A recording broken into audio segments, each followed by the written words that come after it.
Great ice cream, really great. We're going to switch gears now and make something that I coined the phrase a couple of years ago, dairy-free ice cream. There was a product floating around called vegan ice cream. Now, excuse me that you're going to hear this in other videos, but I consider vegan to be a bad word in a marketing standpoint, only that it sounds like an 89-year-old man who weighs 89 pounds and you just want to buy him a good Ruth Chris steak. He looks so awful. And so the word vegan does not instill any desire to eat anything. You know, I'm not going into Ruth's Vegan Steakhouse and be really thrilled by it. So I took the word and changed it over to dairy-free. It's become now commonplace in the lexicon. And I even add ice cream after it. I call it dairy-free ice cream. Now, without boring you to death, the federal government says that in order for something to be called ice cream, it has to meet certain parameters. So the main one is it must have 10% dairy fat or higher to be called ice cream. So we're breaking the law by calling it dairy-free ice cream. But I just don't think they're going to send the black Chevy Suburbans to haul you off to Yemen or some other country, Somalia or wherever, because you called it ice cream. Now, you'll never see Breyers call it dairy-free ice cream. Breyers is very clever. They are test marketing dairy-free, and they have a big close-up picture, real close on the carton of mint chip ice cream. It makes your mouth water when you see it. And so the brain says mint chip ice cream. The top part says mint chip in bold letters, and then in very little letters it says dairy-free. But your brain reads mint chip ice cream. So that's the way they get around the law. It's not breaking law. I just plain call it ice cream because it lets less confusing. We've got the millennial age group. Jeff's and my age group. We're baby boomers. There's 72 million of us. We were the largest group ever to come along. Yes. And then our children started, then our children came along, and they're 85 million. That's 85 million between 21 and 39 years of age. Is that how old we are? No. No, not us. Okay. the millennial group. And I made all the old jokes. I said that we moved the business to Florida because our houses don't have basements, implying that you can't move in with me. And everything else. Well, I've turned that around and, in my mind, apologized to them because they are some of the greatest entrepreneurs I have ever run into. They are buying these things. Right now, we have 72 of these on order to get built in the next 6 weeks. They are buying and going into business like you've never seen before. They're not afraid of 18-hour days. They're not afraid of really hard work. I still laugh at them because they sit around a table and everybody gets a title. You're CFO, you're CEO, chief tasting manager, and we all go and lease BMWs on the company. They do that first. I don't get to do that. No, you don't, because you're working for a baby boomer. We're cheap. But the point is, they are a wonderful age group, and they spend an inordinate amount of money on beverages, alcoholic beverages, and food. And everybody who's realizing this is giving them credit and saying, you know what, the food that we see in restaurants, the caliber of it has gone way up because the millennials insist on it being the highest quality, as natural as you can get. What do they call it if it's not natural? It's organic. Organic went nowhere. Organic got killed by itself because Walmart, we love Walmart here in the South, Walmart announced that they were going to switch over to all organic and they were going to import it all from China. Well, after you stopped laughing over that one, that in China they're going to do organic, they're going to let the ground go fallow for 5 years, not touch it before they grow it again. Right. Come on, who are you kidding? Organic fell apart. It's still patches and some people are organic. My wife Paula was a quasi-vegan when I first met her 18 years ago until I cooked her a Hebrew National hot dog on the grill. That ended that. I mean, you can't resist a Hebrew National hot dog. But the millennials are spending all this money on food and beverages. And before Jeff's time in the business, an ice cream parlor could charge $2.25 for a cone, 4-ounce cone, and not a penny more.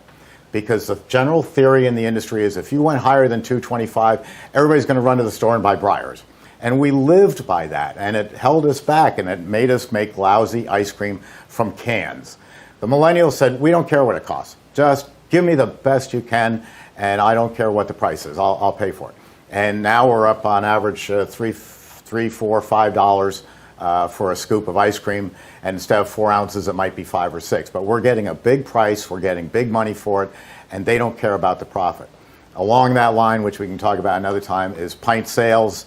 I'm getting $7, $8, $9 with my customers for pints, where Haagen-Dazs, a company I put in business, only gets $5.19. So all this, there is one quirk in the whole thing, and that is, and I can't explain it, but for a large part, and I'm generalizing by saying this, but in general terms, millennials don't like dairy product. They don't like milk. They don't like dairy ice cream. They ate frozen yogurt for a while, not realizing that it was, basically the same as ice cream. But they have moved away from it. So along comes this vegan frozen dessert, and it takes off like wildfire.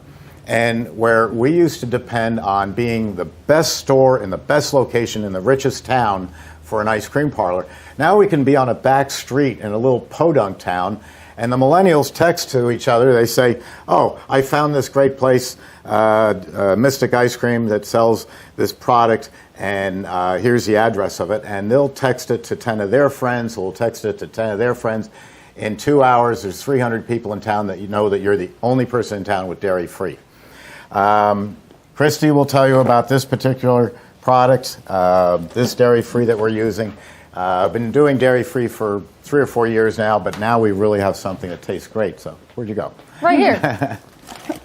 I was going to show them this. And you want to tell them, you have the address over here for Eddie. Eddie.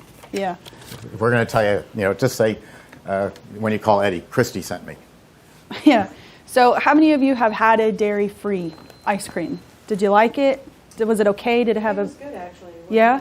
Well, this will be even better. So traditional non-dairy comes in like a freeze-dry powder, which is Mammy's Gelato. She makes great stuff. However, Meadowvale makes it in a bladder style, which is like you would see in a normal dairy. Meadowvale. And it's all one word. So he makes, Eddie is the contact to you, and I'll give his info in a minute. You can write it down. And it comes in a traditional bladder. And it's all natural, vegan, and dairy-free. So it has tapioca-based, it's coconut, sea salt, and I think carabine gum, is what's in there. And the texture of it is amazing. Yes? Do you use it in the same proportions that you use the regular bladders? Yes, And you is do. it also 10 quarts to a bladder? Yes. Okay. So that's what I like about this. You don't have to do your freeze-dry powder and mix it with water and let it bloom. You just pour it in there, just measure it out like you would any other. Yes?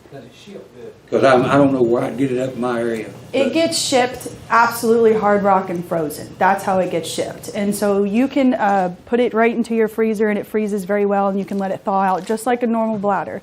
However, with this, because it is tapioca based, it gets thicker faster. So once it starts to thaw out, you'll have to use it within a few days. But it truly is amazing. It's so good. Someone else have a question? I thought I heard something. Anyways, so to get a hold of Eddie, his name is Eddie Kahina. And you guys want to write it down? His email is ecajina@meadowvale-inc.com. Is it coconut based? It is coconut based. So it has a hint of coconut when you go to eat it. So that's when you go to make a dairy-free flavor. Try to pick flavors and fruits or cookies that would complement the coconut that you can taste from it. Christi, can you give your email address? It's a little easier. Oh, yeah. So mine is Christi@emerythompson.com. And you can spell that Christi. So Christ with an I. It's pretty easy. Hey, Christi, another question. How Yes. does the cost compare to the dairy mix? I don't know. I do. It's more expensive. And I couldn't tell you because it depends on shipping and region and all, but basically, if you're getting $4 for an ice cream cone, I would charge $5 to $5.25 for a dairy-free cone. They'll gladly pay it, and as long as you have a separate signboard that says dairy-free and lists the price, they'll be good with that because it's a whole different thing. It's like the difference between ice cream and Italian ice. They're two different worlds. So it will cost more for the basic ingredient, but you'll make it up in the price. For sure. All right, we ready? Yeah, we'll measure out. You've got the formula, folks. We gave it out to you, and if you're watching on YouTube, it's posted there. We're going to use 3 pounds of oatmeal raisin cookies, a cup of brown sugar, and 5 quarts of the Meadowvale dairy-free blend. I'm going to blend these up. You do that, and I'll do the Meadowvale. Okay.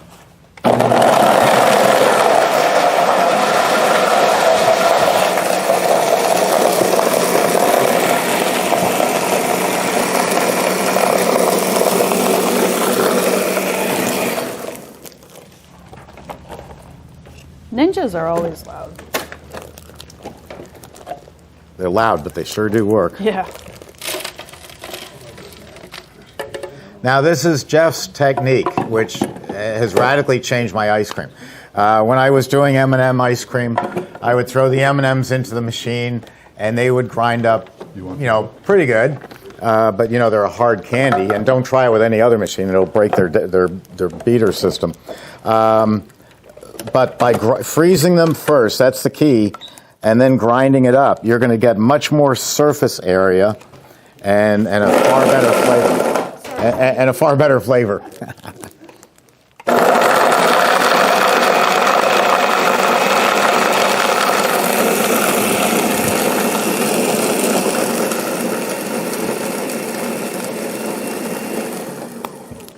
And these cookies were frozen before we did this. So this will help in your grinding process.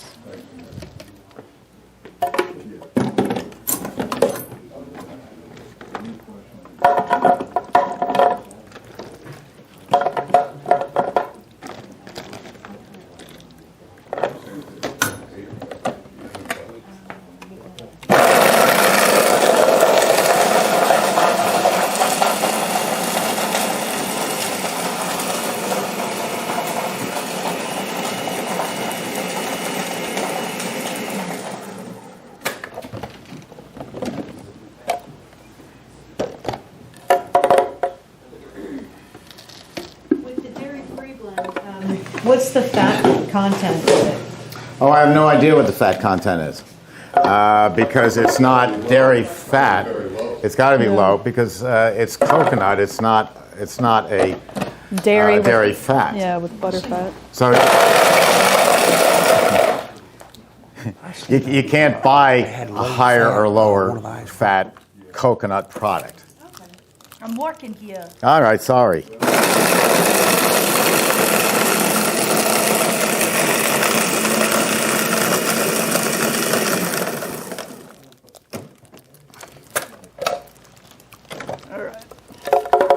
That's it for that.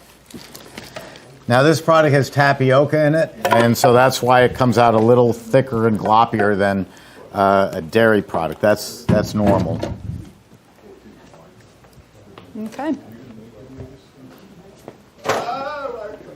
You guys will be very surprised on how well this dairy-free tastes. It's a great texture, really is.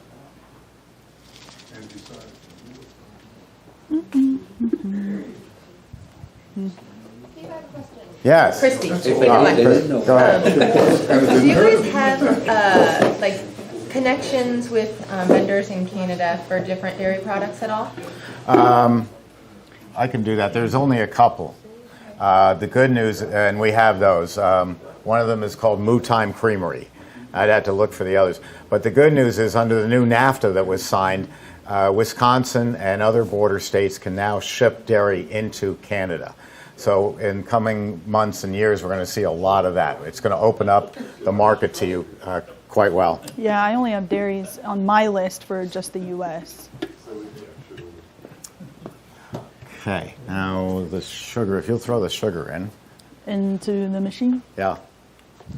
I'd go ahead and turn it on, and we'll do it at super premium.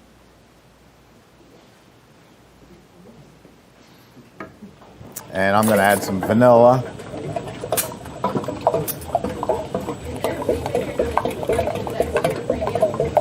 Yes, I've done the dairy-free at Homemade and I find out even though there is no dairy fat, the coconut will expand a little bit.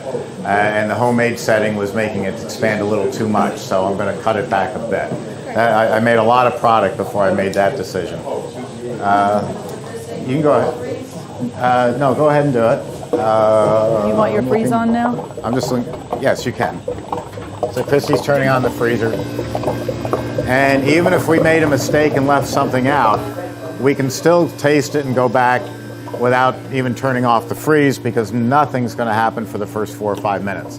If you ever boil water, and there's a physics reasons for it that was explained to me that was fascinating, but I can't remember it. Water will just sit there looking like it's doing absolutely nothing until it gets up to a 211.5 degrees Fahrenheit, and then all of a sudden, boom, it snaps and goes into a full boil.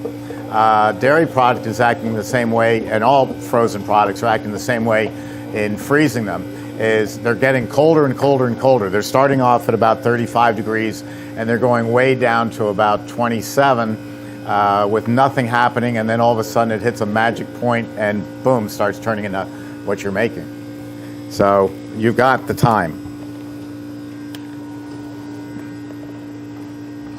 I'm going to go with, I want you to taste the mix, so I don't want to overwhelm it with vanilla. So I'm putting in, did I put it on there? I didn't put vanilla on there, did I? Okay, well, just add 3 ounces of vanilla. Now this will take longer than ice cream because it's not ice cream. This is more the freezing time of an Italian ice. So on this machine it would be 18 minutes. For Italian ice, we'll see what this does. We're still learning the freezing times on the dairy-free, but it's really great. The way I thought is, as Christy said, it came in hard as a rock, and it's in that freezer over here. Mm-hmm. And I took it out 3 days in advance and put it in the refrigerator. That way it warms up nice, slowly, no ice crystals. If you try to rush the process, whether it's dairy-free, it may feel nice and loose, but if there's so much as one ice crystal in here, it will translate into your ice cream as an ice crystal. So you don't want that to happen. You want to make sure it's perfectly thawed. And at the same time, I don't want to leave it out and let it warm up to room temperature. Sometimes we'll pull it out, give it a little rock, and then put it back. That'll help, tousle up if there's any chunks in there frozen. And Christy, before I brought it in here, I shook it up some too. Meadowvale is a very large dairy based out of Illinois, and they're expanding their reach to large parts of the country. This is the way the dairies are going, and so this is becoming more and more available in more states. You're from Alaska, and in Alaska you'll probably for price points use the mommies, because it comes in the foil bag and you mix it with water. Because shipping anything outside the 48 states is just going to get so expensive. You've seen how we struggle with these. They're very heavy. And shipping is all based on weight and volume. Yeah. And the shipping rates are going through the roof. We quote you a machine, and 2 months later, the shipping costs have gone up because they rise so fast. We absorb it because we already quoted you. No, but they're going up 6-8% quarterly, and there's no reason for it. It's just because they can get away with it. It's really unfortunate. It's a monopoly. It is a monopoly, and it's controlled by the federal government. That's right. So it's a terrible problem. Even though the U.S. Postal Service is an independent company. Do you know that? I only know about their pension program, that it's fully funded, and it's the only one in the world except Emery Thompson that is. What a racket. Any questions? After this, we're going to break for some questions. Oh, okay. No, you want to make another? I don't care. I'm at your disposal. I'm at disposal. Oh, how many have you made today? I made one. Oh, you're going to make another one. Okay. Sorry. Then we'll break for questions. We call it questions answered, but you got to have some questions. Otherwise, Jeff and I are going to just talk about whatever we want to talk about. And Christy. which is entertaining. Well, we think so. We support Christi Brown's daughter's softball team. And they're running around with shirts on that say Emery Thompson. That's it. Exactly what Jeff was talking about. Now, there isn't anyone there who is going to buy, that I can think of, that's going to buy a machine. But still, they see it and they say, what's an Emery Thompson? Well, if you ever want to go into the ices business or ice cream, and guys All going, marketing hey, I'm is a brain good. surgeon, and I was really thinking of getting out of it. All marketing is good. All press is good press. All marketing is good marketing. Yeah, it's the old line of the movie star. I don't care what you call me as long as you spell my name right. That's it. Well, I told you that one of the bigger girls, she works at Papa Clyde's up there. She's one of the ice cream scoopers there, and I was like, thought that was ironic because Emery Thompson's supporting her softball team, and she works at the ice cream store that has the Emery Thompson. So there you go. There's a name recognition. You know the plastic banners on the fences of schools? Yes, I'm there. that's great. I'm there. Yeah. Perfect. Especially elementary and middle schools. Yeah. Questions? Nothing? No, not Come yet. on. Let them hold them. Hold those All right. questions. Well, all right. So we're going to add to this when it's ready the cookies. And I added the brown sugar to it. I've never used brown sugar before, but I just thought since it's brown in color and it's sugar, it would enhance the flavor and also give it a slight tinge of a brown color, which would make it more interesting to go with the oatmeal. So here I am doing exactly what Jeff does, wandering around aimlessly in the supermarket, just thinking, what could I do for the class tomorrow?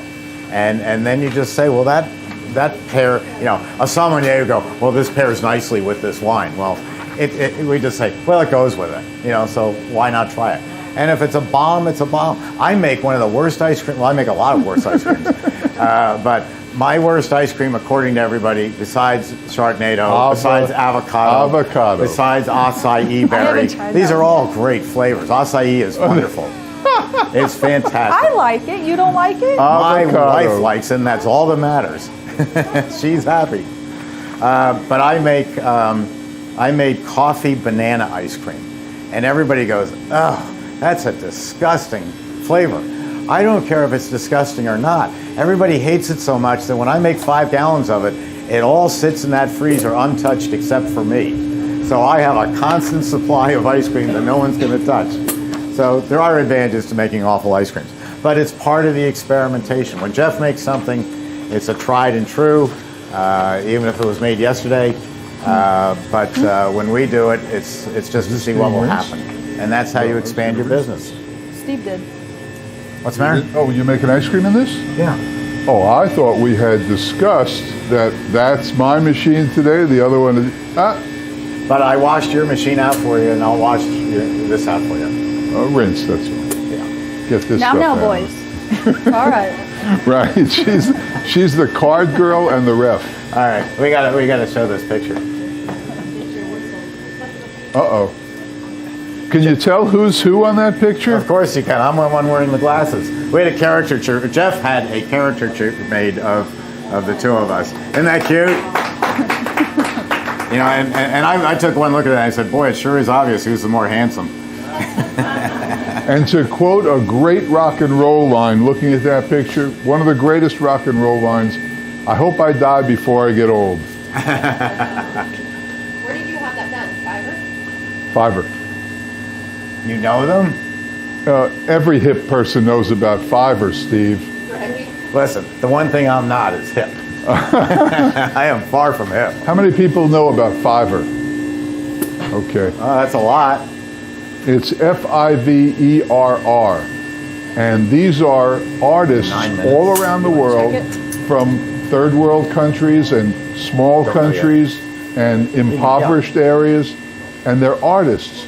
And the website is divided into whatever you would want: caricatures, logos, websites, whatever you want. And if I told you what I paid for that, you'd laugh, because they're so grateful to get the work, because nobody knows about these artists, and they're great artists. Center camera. So I had my website for my store design, not my website, my logo for my store design for $65. And they send you everything in the format you want. This What's that? Yeah, they'll do anything. And they're great. They're so easy to work with. And there's a million different people. You go down, you interview them online. You know, what do you think about this? It's fiverr.com. And I think it's worth supporting them. Okay, another container. There you go, another full one. I did. That froze surprisingly in 9.5 minutes. How long? 9.5. That's perfect. So it was faster than I expected for a dairy-free. That's it.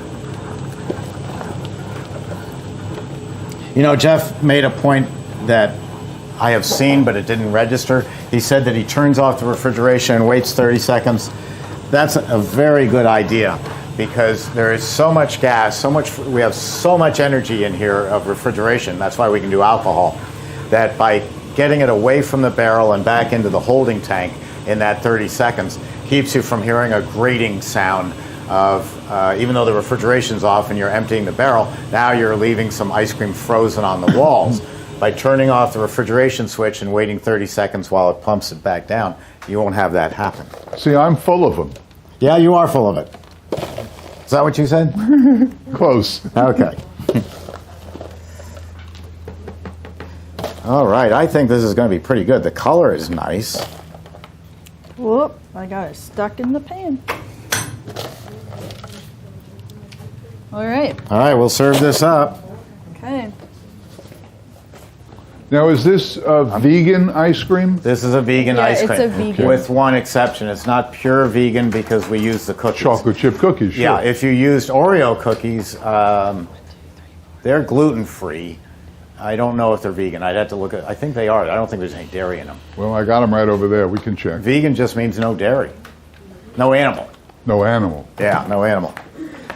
But, Jeff, I'm sure you found you were telling about people and how they asked for, you know, this product or that, sugar-free, sugar-free. And there cannot be any such thing as sugar-free ice cream because ice cream, dairy itself is a sugar from the cow.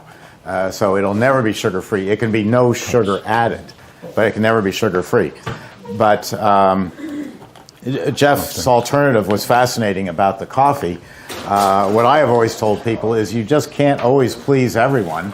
But, you know, when someone walks into an ice cream parlor, you would think they would have the perceived notion that it's ice cream that we sell and that it's dairy. So what I found is, like, when people say, should I put in a soft ice cream machine? They really want a soft ice cream machine. And I say, I'll make a $30,000 bet with you. You run the electric lines behind the, you know, here's the counter. You run the electric lines for that soft serve machine. You run the plumbing lines for that soft serve machine. And then you don't buy it. And when people come in and say, do you have soft serve ice cream? No, but we have dairy free and we have this and we have Italian ice and we have gelato. Oh, I'll take one of these. They will find an alternative. But the bet is if every third person walking in who says, hi, do you have soft ice cream? No, I'm sorry, we don't, but we have these. And they walk away. If 1 in 3, 33% of the people walk away, you've got the plumbing, the electric, you've got $30,000 I saved you in your bank. Call up Taylor and order the machine today. They'll have it for you tomorrow. It has never happened. When you tell people you don't have soft serve, they go, okay, that mint chip looks really good, I'll take that. They find an alternative. It's like we don't use, Jeff and I disagree tremendously on serving ice cream. I don't use, though, and he doesn't either, visual display cabinets because 90% of you walking into my ice cream parlor, if I had one, already know what you're going to buy. You know what your favorite flavor is. Mine's mint chip. Paula's is coconut. You know what you're going to buy, so if you have them all spread out there to look at, you're just confusing the issue. And they'll stand there and stare and this and that, and then after 5 minutes of tying up your line, they say, I'll take vanilla, please. Tom Carvel again, back to Carvel. He used to advertise everything he ever made. He had 500 signs up in the store. Fudgy the Whale, moon pies, bomb pops, everything was up there, and you're so looking at the signs and you're so overwhelmed, all of a sudden you just go say, I'll take a vanilla cone, because the brain is just, it's overloaded. We used to, somebody asked about number of flavors, you did. We used to be 31 flavors, 32, 35. I have customers who advertise they have over 80 flavors. but they don't show them all at the same time. I limit to about 12 ice cream flavors as a max. I would do 2 to 4 of the dairy-free, and I would have in season some Italian ice. And when it's out of season, I might add more flavors, or I might do novelties. I might do an ice cream cone with an upside down, ice cream with an upside down cone on it, and you decorate it like a Santa Claus, and sell those, sell pies, even more pints. But limit the choices, because the other thing about Americans and why nitrogen ice cream failed, and why Thai pan ice cream, where they work it like this, like Benihana, that failed. You watch a video, it's 6 minutes to serve a person. 6 minutes times 10 people, which when you say 10 people is a small line of people, 10 people times 6 minutes, that's an hour waiting for this guy to play Benihana. It's not going to work for me. I'm Talking about Cold Stone? No, the pan, the flat pan where they pour the mix on it, and then they throw in the ingredients, they work it around, move it back and forth. Yeah, Cold Stone. Yeah. Well, people will not wait that amount of time. You got to move them through. And the nitrogen ice cream, you can only make 1 cone at a time, and they take 6 ounces of mix to make 4 ounces of ice cream. Because they there's a profit, right? Yeah, they lose so much to the process, and it takes. But the whole thing is, these are gimmicks. Yeah. Ice cream is so basic, and 6 months old love it, and 100-year-old people love it. It's basic, so keep it as ice cream. The gimmicks, when I was growing up, well, not when I was growing up, but in the 70s, TCBY, every corner, yeah. TCBY, the country's best yogurt. And then in the 80s, you couldn't find them. They were gone. 90s, you see them again. Now they're done. And yogurt, gelato. And gelato, same thing. Oh, I love to hear but just up here alone, between the three of us, you've got over 3,000 years of knowledge. It's amazing.